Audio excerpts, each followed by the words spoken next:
বাতাস বহে স্বপ্ন দোলে হাসে কাঁদে মন নদী ও জীবন নদী ও জীবন বাংলাদেশের নদী ও জীবন নদী ও জীবন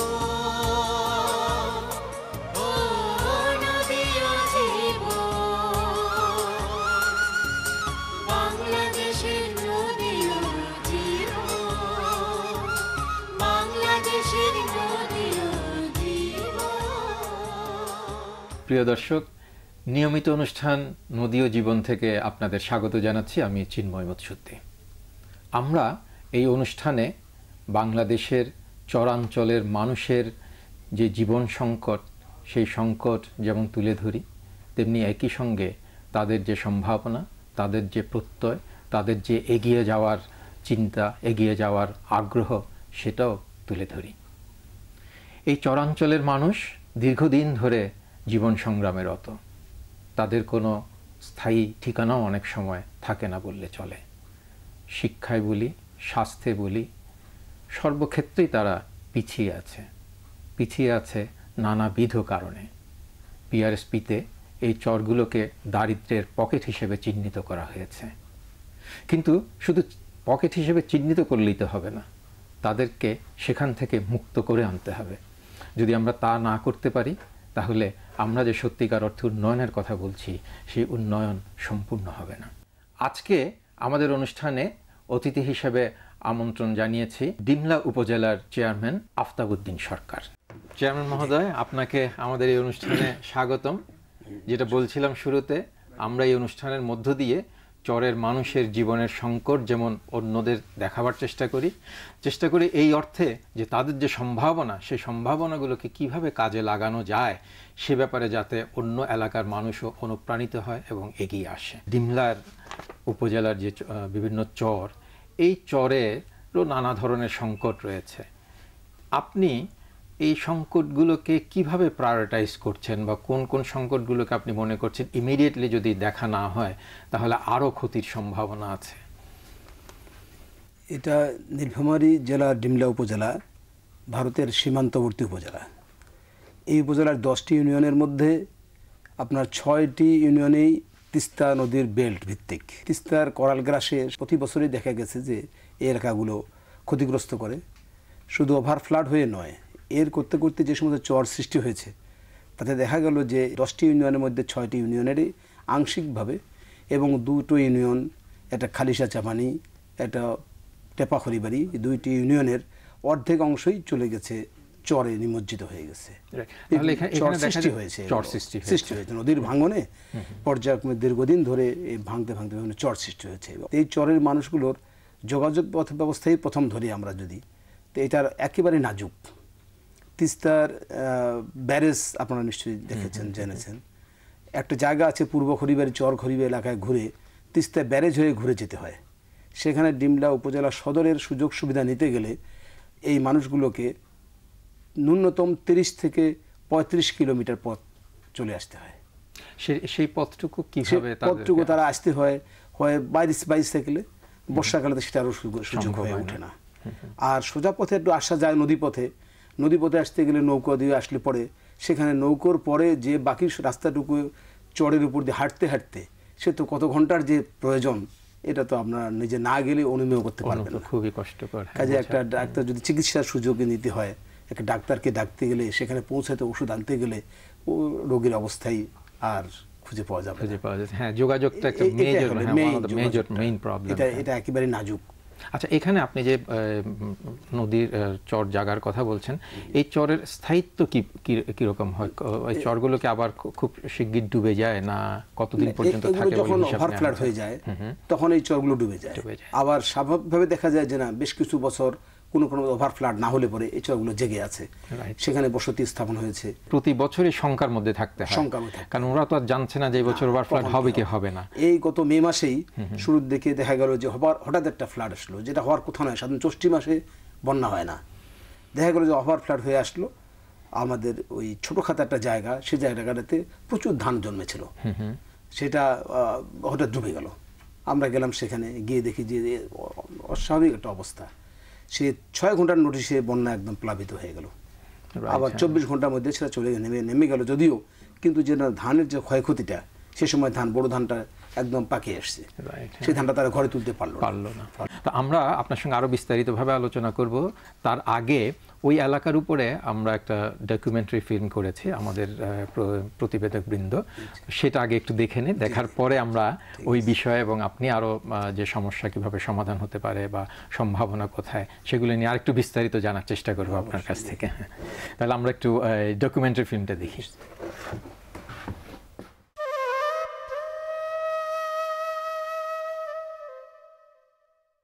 বাংলাদেশের দারিদ্র্যপীড়িত জেলা নীলফামারীর ডিমলা একটি চর অধ্যুষিত উপজেলা। এখানকার 5টি ইউনিয়নে 7টি চরে প্রায় 10,000 লোকের বসবাস।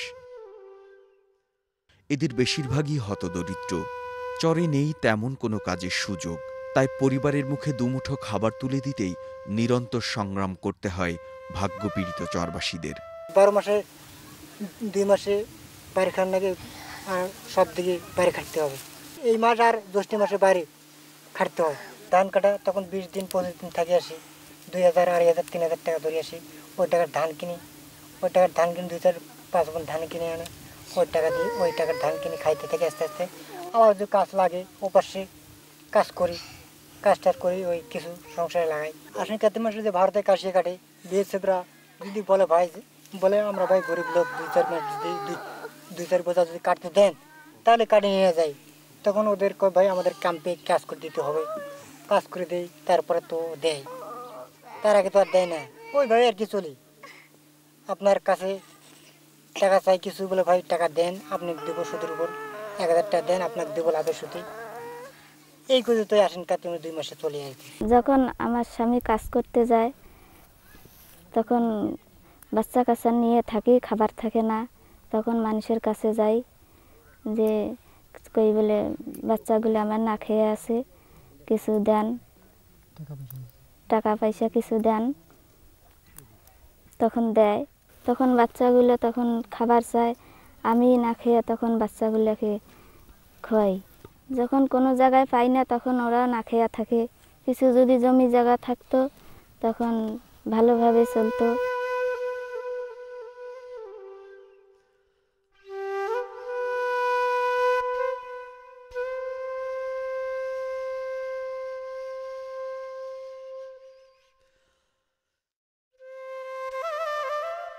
ডিমলার প্রত্যন্ত চরে পর্যাপ্ত সামাজিক নিরাপত্তা সেবাও তেমন একটা পৌঁছই না। হতদরিদ্র মানুষগুলো বঞ্চিত হয় বিধবা ভাতা, বয়স্ক ভাতা সহ নানাবিধ রাষ্ট্রীয় সেবা থেকে। 105 বছর বসে আমি কাম কাজ করতে পারি না, 3 মাসে 660 টাকা পাই, তাতে আমি পেট ভরে খাইতে পাই না।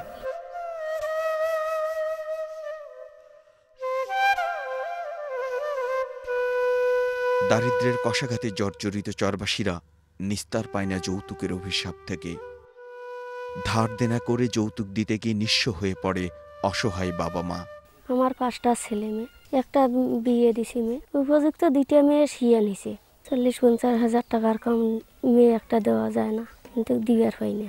একটা যেভাবে দিছি ওইটা ঋণ শোধ করি, বাকিটা দিয়ে তারপরে আবার কিছু করি 10-এর কাছে নিয়ে ওই রকম করে দিব। ডিমলার কিসামত চরে বিভিন্ন এনজিও সহায়তায় কিছু কিছু উন্নয়নমূলক কাজ শুরু হয়েছে। বাড়ির আঙিনায় সবজি চাষ করে ভাগ্য পরিবর্তনে সফল হয়েছেন গোলাম রসুল। আইডিয়া পাইছি ভাই কনসন নদীয় জীবন থেকে। এই বছর খরচ হয়েছে এখানে মোটামুটি 1000 খানিকের মতন টাকা গেছে। এখানে গাছ লাগাচ্ছি, কুমড়া গাছ, মিষ্টি লাউ আমরা বলি, গাজর লাগাচ্ছি এখানে। তারপর এক জাতি লাগাচ্ছি বতুয়া শাক, চালানি বতুয়া বলে। এটা হলে আমি বাজারে বিক্রি করব। ডিমলার এই প্রত্যন্ত চরটিতে কমিউনিটি স্কুল স্থাপন করেছে কনসার্ন ওয়ার্ল্ড ওয়াইড। স্কুলে পড়ার সুযোগ পেয়ে দারুণ খুশি চরের ছোট ছোট শিশুরা। তবে এক কক্ষ বিশিষ্ট চরের একমাত্র এই স্কুলটিতে স্থান সংকুলান হয় না সবার। ফলে একদল যখন ক্লাস করে, আরেক দল তখন বই খাতা নিয়ে খোলা আকাশের নিচে বসে থাকে। আমি এখানে বসে আছি আমি স্কুল পড়ার জন্য। আমাদের স্কুলে রুম নাই, ওরা স্কুল পড়ে বের হয়ে যাবে, তারপরে আমরা স্কুলে ঢুকে পড়বো। আমরা এখানে স্কুলে বসে আছি, আমরা জেলা বেড়ে এসেছিলাম, আমরা ঢুকবো স্কুলে জায়গা হয় না দেখি, স্কুলে যাই জায়গা হয় না দেখে হোমওয়ার্ক ছুটি দিয়েছিল। আমরা এখানে একটু সরকারি স্কুল নাই, আমাদের এখানে একটা সরকারি স্কুল হলে আমরা ভালোভাবে পড়তে পারবো। তাদের পড়া শেষ হলে লাইন ধরে ক্লাসে ঢোকে অন্যেরা। এভাবেই পালা করে ক্লাস করতে হয় কিসামতপুর চরের সুবিধাবঞ্চিত শিশুদের। চরবাসীদের এই হতবঞ্চিত চিত্র পাল্টে দেওয়া সম্ভব নীতি নির্ধারক মহলের সহায়তায়। আর তাদের এই দুঃখ বঞ্চনাগুলো রাষ্ট্রের কাছে তুলে ধরতে স্থানীয় সরকারের ভূমিকা অপরিসীম। প্রিয় দর্শক, আমরা ডিমলা উপজেলার একাধিক চরের জীবন নিয়ে তথ্যচিত্রটি দেখলাম। এখন আমরা একটা ছোট্ট বিরতি নেব। বিরতির পর আবার ফিরে আসব নদী ও জীবন অনুষ্ঠানে। আপনারা আমাদের সঙ্গেই থাকুন। বাংলাদেশের নদী ও জীবন,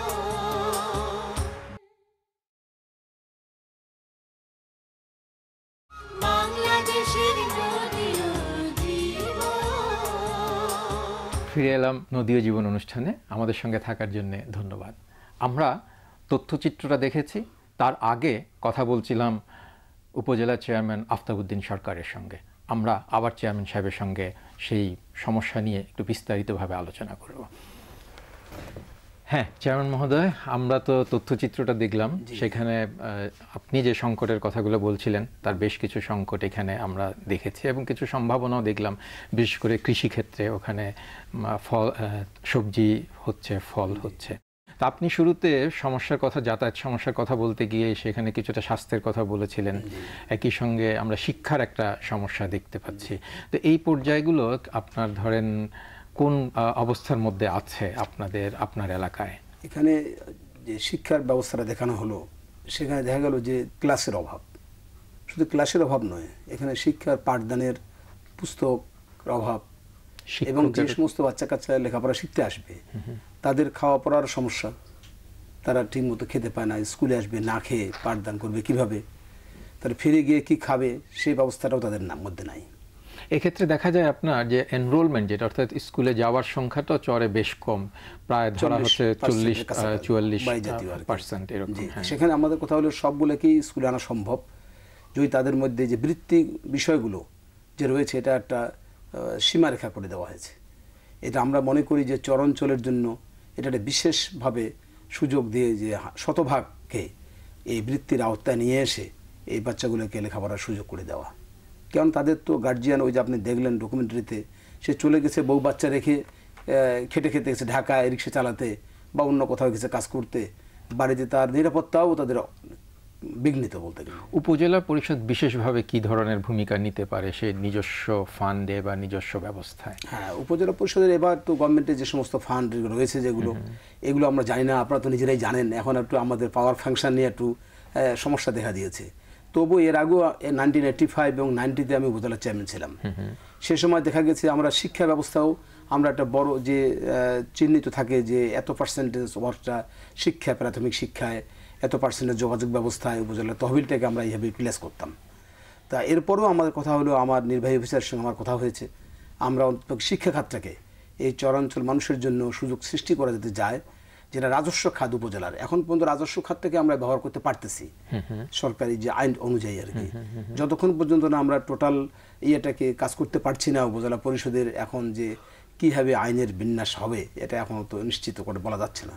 আর স্বাস্থ্যক্ষেত্রে আপনি বলছিলেন যে ধরেন আপনার যেহেতু যোগাযোগ ব্যবস্থা খুবই খারাপ, সেই জন্য আপনার সন্ধ্যা হয়ে গেলে বা এতটা দীর্ঘ পথ সেই রুগীকে আনতে আনতে দেখা গেল রুগীর হয়তো জীবনই আর থাকছে না।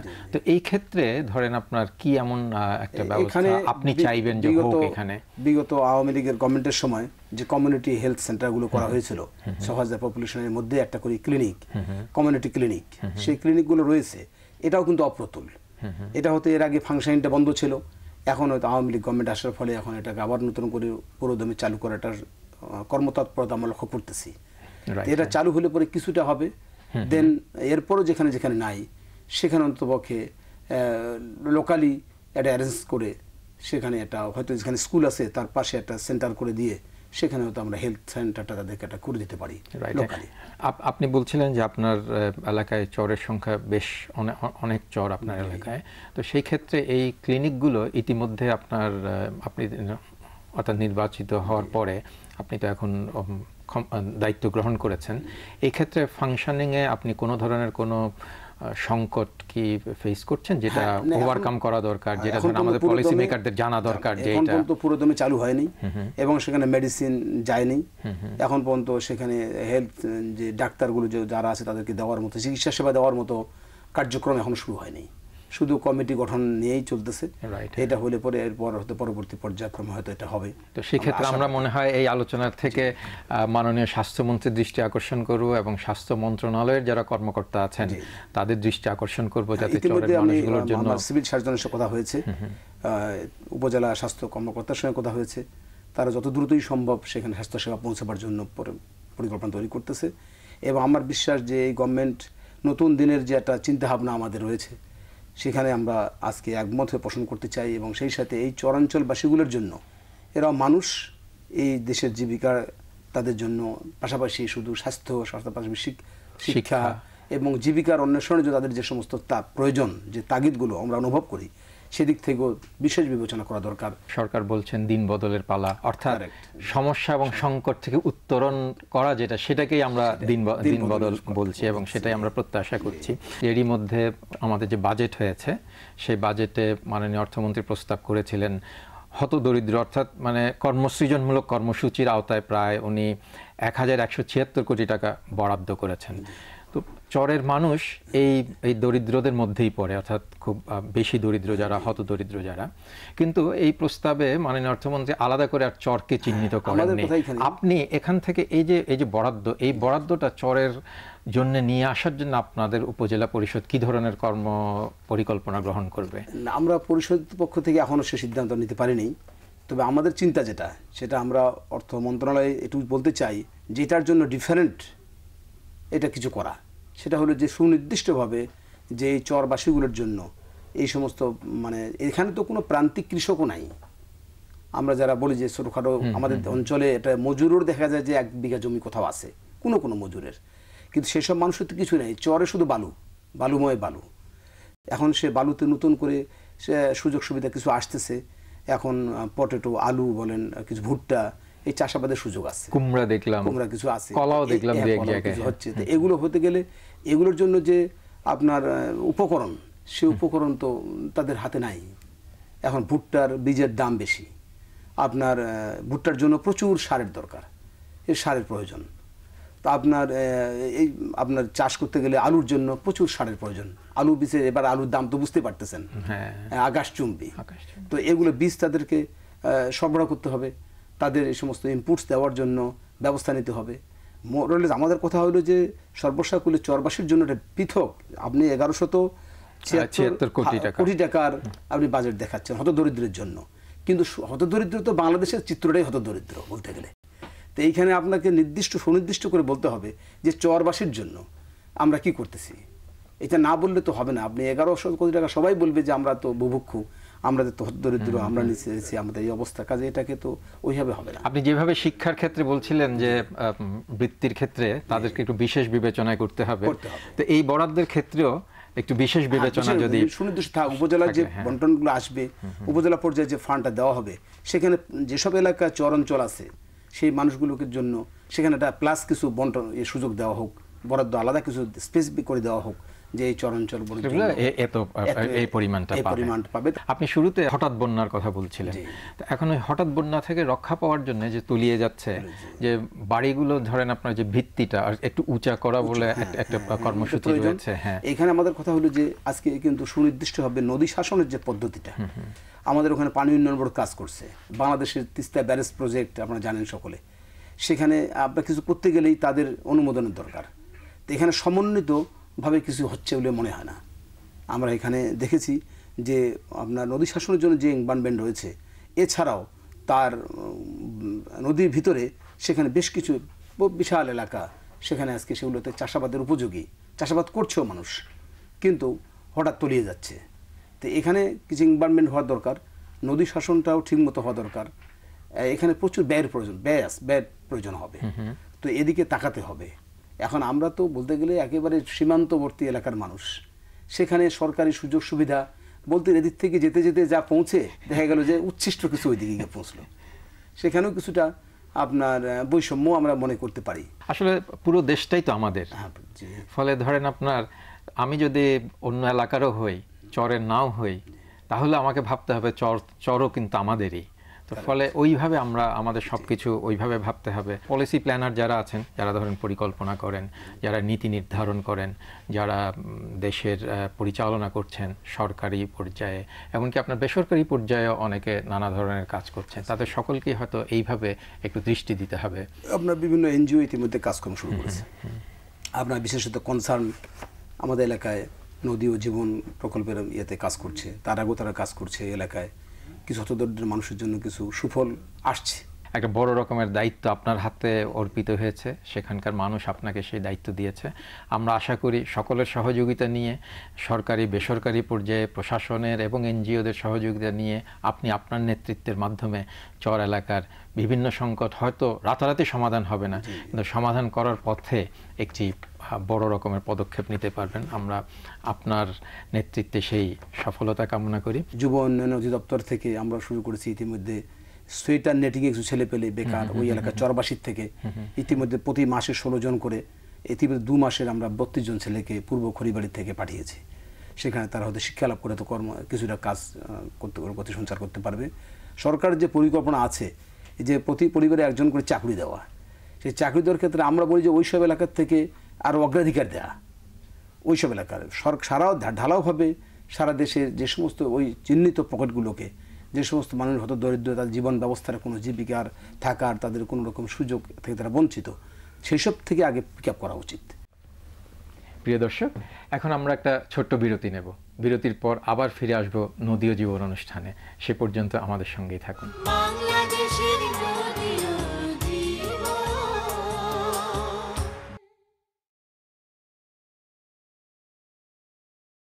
বাংলাদেশের নদী ও জীবন। আমরা চেয়ারম্যান মহোদয়ের কথা শুনলাম। তিনি চরের জন্য বিশেষ বিবেচনা প্রত্যাশা করছেন। তিনি একইভাবে মনে করছেন যে চরের যে সংকট, সেই সংকট দেশেরই সংকট, চরের যে সমস্যা দেশেরই সমস্যা, সেভাবেই দেখতে হবে সমস্যাগুলোকে। আর তিনি আলাদাভাবে একটু বিশেষ বিবেচনা প্রত্যাশা করছেন, কারণ সেখানকার সমস্যা অন্যান্য সমস্যার চাইতে একটু বেশি, একটু আলাদা ধরনের, একটু ভিন্ন ধরনের। আমরা মনে করি তার যে বক্তব্য, সেই বক্তব্য আমাদের নীতি নির্ধারকরা যথেষ্ট গুরুত্ব দেবেন, এবং আপনারা যারা এই তার বক্তব্য শুনলেন তারাও নানাভাবে তাকে সহযোগিতার চেষ্টা করবেন। আর যারা তার মতের সঙ্গে একমত, তার মতের সঙ্গে হয়তো যদি কোনো নতুন কিছু অ্যাড করতে চান, যদি আপনাদের অন্য কোনো ধরনের প্রস্তাব থাকে, তাহলে সবই আমাদেরকে জানাবেন। আমরা আপনাদের মতামতকে যথেষ্ট গুরুত্ব দেব। মতামত পাঠাবার ঠিকানা: প্রযোজক নদী ও জীবন, Bangla vision, Noor tower, 110 Bir Uttam CR Dutta road, Dhaka 1205। Phone 01712626198। আরেকটি ফোন নাম্বার 01715715486। Email nodiojeebon@banglavision.tv। আমরা আজকের অনুষ্ঠানে ডিমলা উপজেলার চেয়ারম্যান মহোদয়ের সঙ্গে কথা বললাম। আমরা তথ্যচিত্র দেখলাম। তথ্যচিত্রে আমরা চরের মানুষের কথা শুনেছি, দেখেছি তাদের জীবনযাপনের কয়েকটি দৃশ্য, সমস্যার দৃশ্য, সংকটের দৃশ্য। সেই যে শিশুরা বসে আছে, একদল শিশু ক্লাস করছে, আরেক দল শিশু ঘরের বাইরে। ওরা বলছে আমরা পড়ার জন্য এসেছি, কিন্তু ভেতরে জায়গা নেই, সেজন্য আমাদেরকে বলা হয়েছে বাইরে থাকো। আমরা অপেক্ষা করে আছি, আমাদের ওই বন্ধুরা পড়া শেষ করলে আমরা আবার যাব, আমরা তখন যাব পড়ার জন্য। আর অনেক সমস্যা আছে, আমরা পর্যায়ক্রমে সেটা বলি। এবং আমরা এখানে যে সামাজিক সমস্যাগুলো আছে, স্বাস্থ্যের সমস্যা আছে, সেগুলো বারবার বলছি এই কারণে যে তাদের হয়ে বলার তেমন কেউ নেই। নির্বাচিত প্রতিনিধি যারা আছেন তারা বলেন, আর আমরা এই অনুষ্ঠানের মাধ্যমে আপনাদের কাছে সেটা তুলে ধরছি। প্রিয় দর্শক, আপনিও হয়তো আপনার এলাকা থেকে আপনি যেখানে থাকুন না কেন তাদের পক্ষে যদি একটি কথা বলেন তাহলে তারা উপকৃত হবেন। আপনাদের সবাইকে আজকের এই অনুষ্ঠান দেখার জন্য ধন্যবাদ জানিয়ে শেষ করছি। নদীর বুকে চর বালুতে বাঁধে ঘর, জানতে চাই তাদের ব্যথা, বলতে চাই তাদের কথা। বাতাস বহে স্বপ্ন দোলে, হাসে